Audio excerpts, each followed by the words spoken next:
Madrazo and Sorolla, two Spanish masters who conquered two continents. To understand the story of Joaquín Sorolla's conquest of America, you must first go back to a Spain still shaped by dynasties, where talent was not merely a vocation but a bloodline. Because before Sorolla blazed across the Atlantic, there was Raimundo de Madrazo, and before Raimundo there was his father, Federico, and before Federico there was his father, José. 3 generations of Madrazos, painters to monarchs and collectors, the most formidable artistic family Spain had ever produced. Raimundo de Madrazo was born in Rome in 1841, the son of privilege and genius in equal measure. His grandfather, José, had been court painter to royalty. His father, Federico, was the portraitist of the Spanish aristocracy, the man who set the standard for official portraiture in Madrid. Raimundo grew up in studios the way other children grew up in kitchens, surrounded by the smell of linseed oil, the sounds of critique, the constant presence of great canvases in progress. He studied first with his father, then at the Royal Academy of Fine Arts of San Fernando in Madrid, and then left for Paris, which would become his permanent spiritual home. In Paris, the brilliant Raimundo found his footing quickly. His brother-in-law was Mariano Fortuny, the dazzling Catalan who had electrified European collecting with his luminous small panels, and that influence was decisive. Madrazo developed a style of exquisite elegance, silks catching light, women in mantillas, the refined surfaces of Belle Époque interiors. By the 1870s he was the undisputed leader of the Spanish colony in Paris, commanding high prices from the bourgeoisie of Europe and, crucially, from the first wave of wealthy Americans making their way across the Atlantic in search of old-world culture.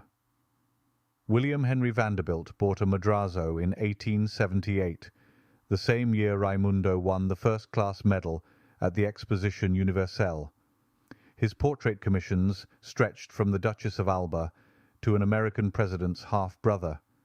He was cosmopolitan, connected, essential, a social figure as much as an artist.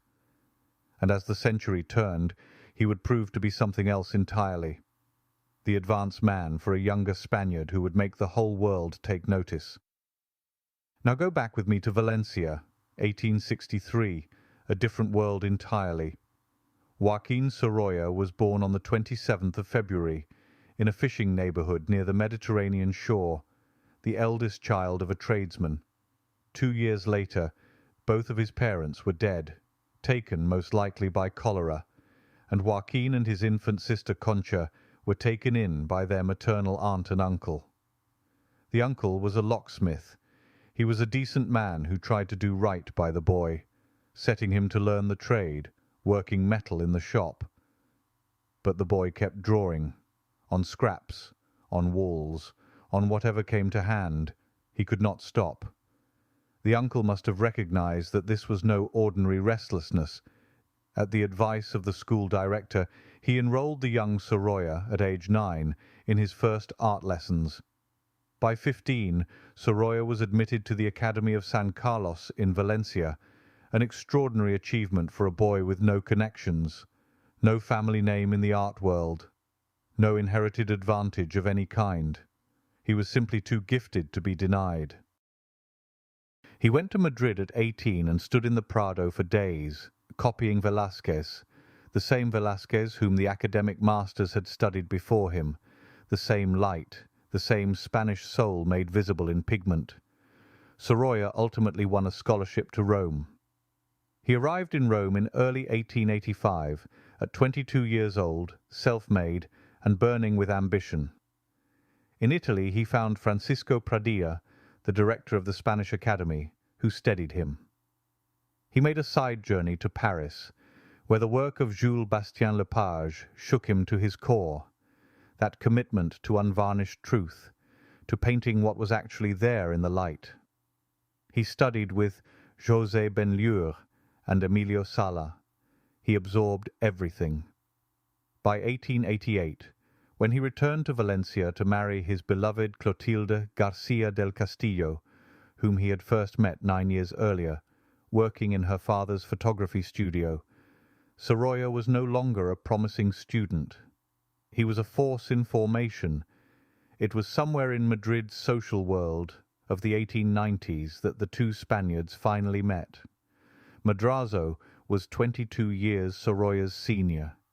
He had everything Sorolla did not grow up with: the name, the connections, the ease of a man who had always been welcome in the great houses of Europe. What he saw in Sorolla was something that could not be inherited: raw, elemental luminosity. A painter who was doing something no one else was doing, painting sunlight not as a poetic effect but as a physical fact, blinding and irrefutable. In 1906 Sorolla painted Madrazo's portrait. It is a remarkable document of their friendship. The older man seated in a rocking chair, elegant and slightly worn, against a luminous landscape background. Sorolla painted him with extraordinary sympathy and precision, and the work now hangs, fittingly, at the Hispanic Society of America in New York, the very institution that would become the theatre of Sorolla's greatest triumph. The portrait is almost a passing of the torch rendered in paint, because by then Madrazo had been preparing the ground. His years of working the American market, his portraits of Vanderbilts and Tafts and Southern magnates, his connections with dealers and gallery owners in New York, had established a taste in American collecting for a certain kind of Spanish painting, refined, accessible, brilliantly executed, not avant-garde, but deeply, undeniably alive. Madrazo had taught American collectors that Spain had more to offer than dusty history paintings. He had made Spain fashionable. Then came London, 1908. Sorolla was there, and so was Archer Milton Huntington, the American millionaire, scholar, passionate Hispanophile, and the founder, 4 years earlier, of the Hispanic Society of America in New York. Huntington had built the society to correct what he saw as a profound American ignorance of Spain's civilization. Huntington invited Sorolla to exhibit at the Hispanic Society. In March of 1909, 356 paintings arrived in New York. What happened next was without precedent.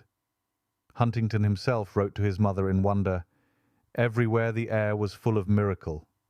There was eternal talk of sunlight. Nothing like it had ever happened in New York."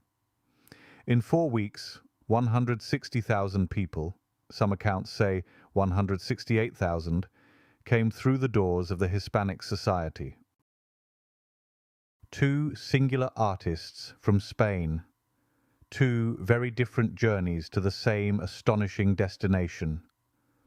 Raimundo de Madrazo carried the prestige of a dynasty across 2 continents, made Spanish painting desirable in the drawing rooms of the Gilded Age, and laid the social and commercial infrastructure through which a younger talent could pass. Joaquín Sorolla carried nothing but the light of Valencia and the iron discipline of a man who had clawed every inch of his way up from an orphan's circumstances in a locksmith's house. Together, one behind the other, one opening the door for the next, they did what no Spanish artists had done since Goya. They made the whole of the Western world stop and look. And if Madrazo is a painter you would like to know better, we've put together a library edition that does him justice in our new eBook. Over 130 pages, packed with images including many works seldom seen anywhere else, along with commentary on both Madrazo and Sorolla. The link is in the description, so be sure to go check it out. And thank you